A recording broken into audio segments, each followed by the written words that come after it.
Hai, selamat pagi. Welcome back to my channel. Jadi selamat datang kembali di video pembelajaran bersama Smeta. Jadi untuk kali ini kita akan seperti biasa mempelajari mengenai materi IPA yang ada di tema 8. Jadi kita masih ada di tema 8 dan mudah-mudahan ini video terakhir tema 8 ya. Nah, jadi untuk kali ini berbeda dari dua video sebelumnya. Jadi kalau dua video sebelumnya kita mengajak atau memberikan kalian materi dan memberikan kalian menjawab soal khusus untuk di video kali ini. Jadi kita akan mengajak kalian khusus untuk membahas latihan soal-soal yang ada di tema kalian. Jadi yang kita akan bahas ini adalah subtema 2 dan subtema ketiga. Karena subtema 1 sebentar kita sudah pernah bahas, jadi kita nggak perlu bahas lagi. Jadi di video kali ini silahkan kalian sambil membawa buku pena kalian dan juga persiapkanlah alat tulis kalian. Jadi kita akan ajak kalian untuk menjawab sekaligus langsung membahas soal-soal yang ada di buku. Oke, jadi selamat bersiap-siap terlebih dahulu dan kemudian silahkan lanjut ke video. Hai, selamat pagi. Jadi kembali lagi di video pembelajaran bersama Miss Meta. Nah, jadi untuk kali ini Miss Meta akan mengajak kalian untuk membahas soal-soal pada buku pena 5D di tema 8, khususnya di subtema 2 dan subtema 3 ya. Nah, jadi untuk subtema 1 Miss Meta rasa kita sudah pernah bahas, jadi Miss Meta akan skip saja, kita langsung lanjut ke subtema 2. Nah, jadi di sini yang pertama kita akan bahas di subtema 2. Nah, jadi Miss Meta sudah ketikkan kalian soal. Jadi soal ini sebenarnya sama persis seperti soal yang ada di buku kalian. Jadi sambil kalian nonton video ini, Miss Meta harap kalian juga sambil membawa serta membaca buku pena kalian. Oke ya. Jadi kita langsung saja masuk ke subtema yang kedua. Di sini tepatnya di halaman 58. Kita mulai dari soal nomor 1. Jadi soal nomor 1, fungsi hutan terkait dengan siklus air adalah untuk titik. Optionnya yang pertama, membasahi permukaan bumi. Yang B, sumber air minum bagi manusia. Yang C, membantu tanah menyimpan air. Yang D, sumber air bagi hewan-hewan perairan. Oke, jadi di sini Miss Meta akan memberikan kalian kesempatan untuk menjawab terlebih dahulu. Jadi silakan kalian pause dulu. Jika kalian sudah selesai menjawab, maka silakan kalian play kembali. Oke, sudah ya. Nah, jadi jawabannya adalah, jadi fungsi hutan terkait dengan siklus air adalah untuk, jawaban yang paling tepat adalah yang C, membantu tanah untuk menyimpan air. Jadi itulah fungsi dari hutan, jadi tumbuhan di hutan. Oke ya, kita langsung lanjut ke soal nomor 2. Dampak evaporasi yang semakin besar pada musim kemarau adalah titik. Oke, jadi silakan kalian pause terlebih dahulu. Sudah? Oke, kita langsung jawab. Jadi dampak evaporasi yang semakin besar pada musim kemarau adalah sudah pasti terjadinya kekeringan. Nah, ini sudah Miss Meta bahas dari video yang pertama. Jadi ketersediaan air di bumi itu tidak akan pernah habis, hanya saja dia dipengaruhi oleh musim. Nah, jadi ini contohnya. Jadi pada musim kemarau, apalagi dalam jangka waktu yang lama, apabila evaporasi ini semakin besar, otomatis air yang ada di bumi itu sudah pasti akan banyak sekali menguap. Jadi dia akan banyak sekali berubah menjadi uap, berubah menjadi gas. Ini adalah penyebab dari terjadinya kekeringan, itu sudah pasti. Oke, kita lanjut ke soal nomor 3.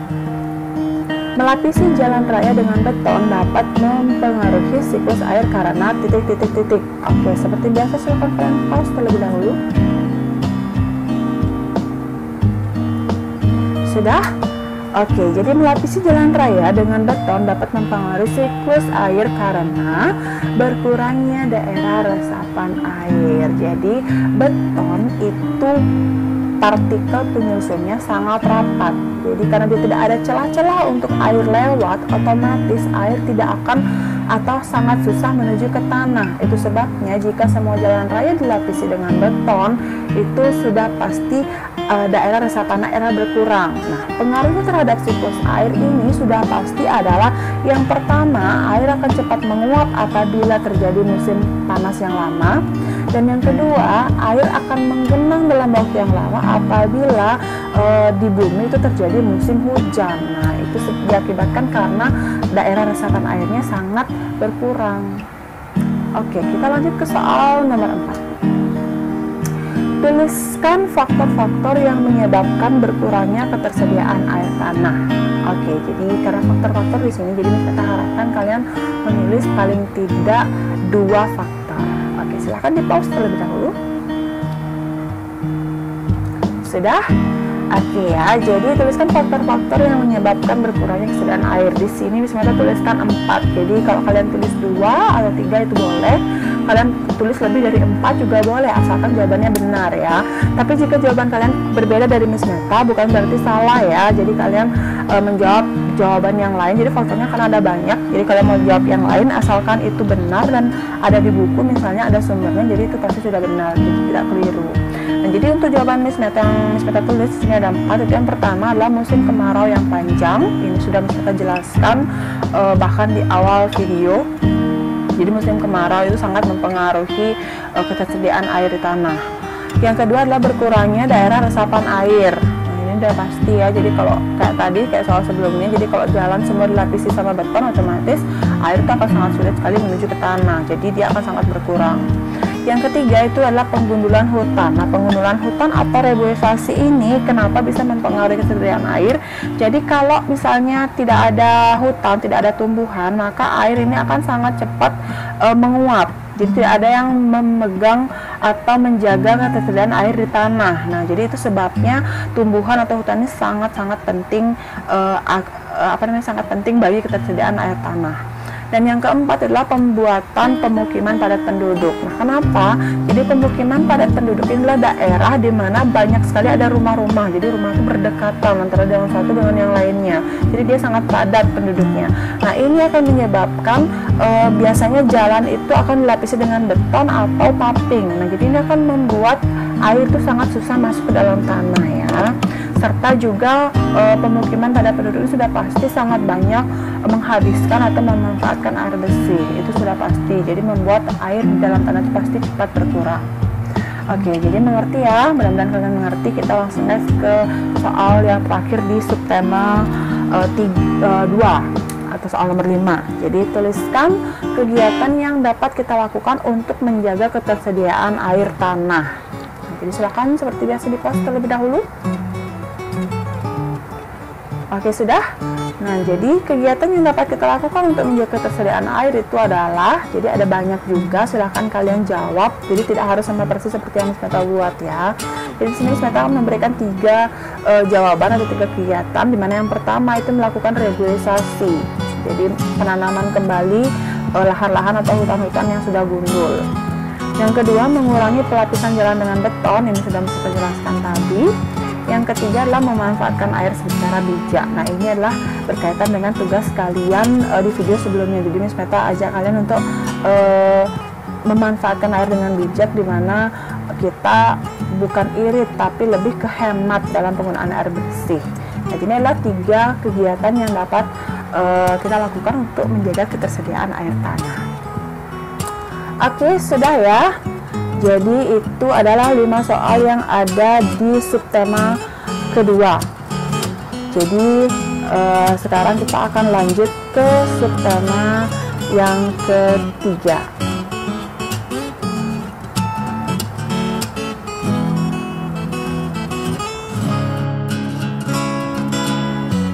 Oke, next kita lanjut ke soal-soal di tema 8 subtema ketiga. Nah, jadi ini lanjutannya ya. Tadi sudah selesai subtema 2, kita lanjut ke subtema ketiga. Jadi silakan buka buku kalian halaman 86.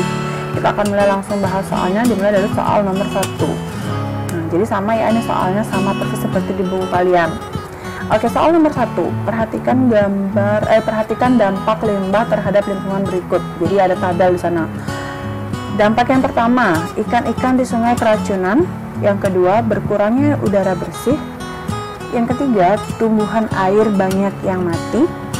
Yang keempat, air sungai tidak layak minum. Kelima, terjadinya hujan asam. Yang keenam, munculnya aroma tidak sedap.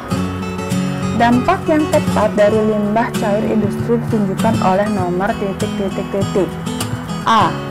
1, 2, 3, dan 4. B. 2, 3, 4 dan 4. Ini salah opsi sepertinya. Yang C. 1, 3, 4, dan 6. Yang D. 3, 4, 5, dan 6. Oke, silahkan seperti biasa kalian pause terlebih dahulu. Sudah?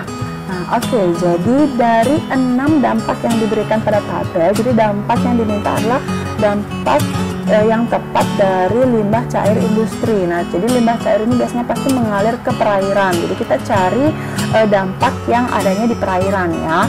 Kita pilih dari yang pertama itu ikan-ikan di sungai keracunan, bisa jadi atau malah benar nih. Yang kedua, berkurangnya udara bersih. Nah, jadi ini kayaknya bukan ya, karena yang dituju adalah udara, bukan perairan. Yang ketiga, tumbuhan air banyak yang mati. Benar. Yang keempat, air sungai tidak layak minum. Benar sekali. Yang kelima, terjadinya hujan asam. Ini tidak. Yang keenam, munculnya aroma tidak sedap. Betul. Nah, jadi dari 6 dampak ini yang paling tepat yang berasal dari limbah cair industri itu ditunjukkan oleh option C, yaitu 1, 3, 4, dan 6. Oke ya, kita lanjut ke soal nomor 2. Jika kita meminum air yang tercemar kuman dapat mengakibatkan titik. Silahkan dijawab terlebih dahulu. Oke, sudah? Nah, jadi ini gampang sekali jawabannya ya. Jika kita meminum air yang tercemar kuman atau yang kotor, ini pasti akan mengakibatkan sakit perut atau diare. Nah, jadi itu sebabnya kalau kalian minum, jadi pastikan air yang kalian minum itu air yang bersih dan sehat. Nah, dan juga caranya memastikan sudah pasti adalah sebelum kalian minum, berarti air yang kalian minum itu adalah air yang sudah direbus dengan matang ya. Jadi supaya kalian tidak diare atau sakit perut. Oke, kita langsung next saja ke soal nomor 3. Penanaman kembali hutan yang gundul dinamakan dengan titik. Fungsinya untuk titik. Nah, jadi ada 2 pertanyaan di sini. Otomatis pasti ada 2 jawaban. Nah, jadi sebelumnya silahkan kalian jawab terlebih dahulu. Sudah? Nah, jadi jawabannya ada 2 ya. Jadi yang pertama, penanaman kembali hutan yang gundul ini dinamakan dengan reboisasi. Jadi kalau kalian perhatikan soal-soal sebelumnya, tadi misalnya sudah berkali-kali menyebut kata reboisasi. Nah, sedangkan fungsinya itu adalah untuk menjaga ketersediaan air tanah. Jadi reboisasi atau penanaman hutan ini, penanaman lahan kembali ini, itu berfungsi untuk menjaga air di dalam tanah. Selain itu, tanaman ini juga berfungsi untuk mencegah terjadinya longsor. Kita next ke soal nomor 4. Apa akibatnya jika masyarakat kekurangan air bersih? Oke, silahkan di pause terlebih dahulu. Sudah? Jadi jawabannya adalah akibat jika masyarakat kekurangan air bersih itu sudah pasti adalah timbul wabah penyakit. Nah, apa yang pertama? Itu pasti kita kehausan kan. Nah, jadi kalau kita kehausan, otomatis kita mau nggak mau minum air yang kotor atau yang tidak bersih. Nah, jadi kalau kita minum air yang kotor, seperti tadi sudah pasti akan terjadinya penyakit. Jadi wabah penyakit yang bisa muncul ini bisa sakit perut atau diare, atau bisa juga penyakit kulit ya, seperti gatal, panu, dan lain sebagainya. Jadi ini diakibatkan apabila kita menggunakan atau memanfaatkan air yang tidak bersih. Oke, nanti ya. Jadi kita langsung ke soal terakhir, ke soal nomor 5. Tuliskan fungsi lubang resapan fungsi lubang resapan di pemukiman padat penduduk. Oke, silakan di pause terlebih dahulu. Sudah? Oke, jawabannya adalah, nah jadi fungsi lubang resapan sini maksudnya lubang resapan air ya. Nah, jadi apa sih fungsi lubang resapan air di daerah pemukiman padat penduduk? Jadi di sini ada 2 jawaban. Yang pertama adalah sebagai tempat menyerap air agar menuju ke tanah. Jadi lubang resapan ini, sebelumnya seperti yang saya jelaskan tadi, jadi pemukiman padat penduduk ini pasti daerahnya itu tidak ada tanahnya biasanya ya, atau kemungkinan ada tanahnya tetapi dia tertutupi oleh aspal, beton dan sebagainya. Atau bisa juga daerah pemukiman padat penduduk ini sudah pasti banyak sekali memanfaatkan air bersih yang ada di tanah. Nah, jadi di daerah pemukiman padat penduduk ini biasanya dibuat lubang-lubang resapan air. Jadi fungsinya yang pertama adalah untuk tempat menyerapnya air. Jadi karena dia dilapisi beton, otomatis air itu akan susah masuk. Jadi pada saat musim hujan di sini lubang ini akan berfungsi untuk menyerap air sehingga bisa disimpan di dalam tanah. Nah, selain itu, jadi yang kedua juga bisa tulis agar mencegah banjir pada saat musim hujan. Nah, jadi lubang resapan ini berfungsi untuk mencegah banjir. Jadi apabila musim hujan, otomatis daerah yang dilapisi beton atau daerah pemukiman ini pasti airnya akan lebih banyak menggenang daripada terserap karena dia susah sekali masuk. Nah, jadi lubang ini akan membantu menyerap air atau membawa air menuju ke tanah sehingga air tidak akan menggenang atau tidak akan terjadi banjir. Oke, itu adalah dua fungsi dari lubang resapan air. Jadi sudah ya, jadi itu adalah 5 soal yang ada di subtema ketiga. Nah, jadi sudah selesai kita bahas dan mudah-mudahan juga kalian sudah benar jawabnya. Jadi tidak ada yang keliru, tapi jika masih ada yang keliru, jadi tidak apa-apa, bisa kalian langsung ubah jawaban kalian. Nah, jadi sekian pembahasan kita untuk kali ini. Jadi seperti biasa, apabila ada penjelasan yang terlewat dari kalian, kalian bisa mengulang video ini. Dan apabila ada pembahasan yang mungkin kalian masih belum mengerti juga, jadi ada soal yang kalian belum mengerti, bisa kalian tulis pertanyaan kalian di kolom komentar. Jadi sekian pembelajaran kita atau pembahasan materi kita hari ini. Kita ketemu lagi di video selanjutnya. Namaskar. Oke, jadi sudah selesai menonton videonya. Jadi kalau sudah selesai, Miss Meta rasa kalian juga sudah tahu beberapa soal, sudah tahu jawabannya. Jadi kalau masih ada yang keliru, kalian bisa langsung perbaiki. Tapi jika sudah benar, berarti kalian sudah memahami materi yang Miss Meta ajarkan sebelumnya.